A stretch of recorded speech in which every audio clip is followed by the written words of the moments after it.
Hoje eu vou te ensinar um pão de alho caseiro que, além de ficar super fofinho, ele já sai recheado e fatiado do forno. Então já clica no botão curtir e comenta aqui embaixo, eu amo pão de alho. Em uma tigela vamos adicionar 1 xícara de chá de leite morno. Adicione 2 colheres de sopa de açúcar. Acrescente 1 colher de sopa de fermento biológico seco. Agora vamos misturar esses ingredientes muito bem. Os ingredientes e o modo de fazer dessa receita vai estar descrito aqui nos comentários passo a passo. Vamos adicionar um ovo inteiro. Adicione também 3 colheres de sopa de manteiga derretida. Pode ser margarina também, não tem problema. Agora é só misturar tudo isso muito bem por mais ou menos 1 minuto.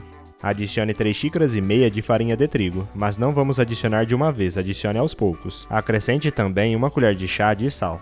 Agora é só misturar tudo isso muito bem até que se homogeneize por completo, e continuar adicionando a farinha aos poucos. Eu recomendo que você adicione na tigela apenas 3 xícaras de farinha e deixe meia xícara de farinha para você sovar, porque dependendo da farinha que você está utilizando, ela pode dar o ponto um pouco mais rápido ou demorar um pouco mais e utilizar mais farinha. Fique de olho nisso para que sua massa não endureça.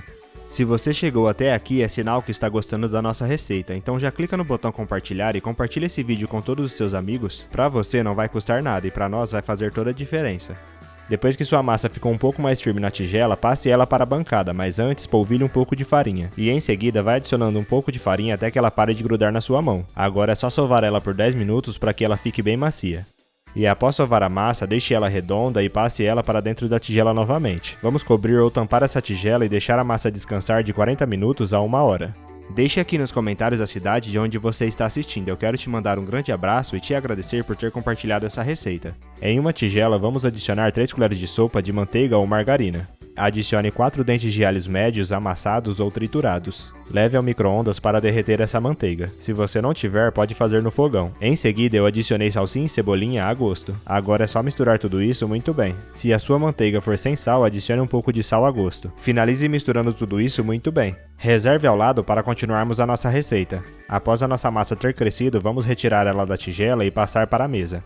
Vamos modelar essa massa deixando ela num formato de um canudo, mas não abra ela demais, deixe ela um pouco grossa.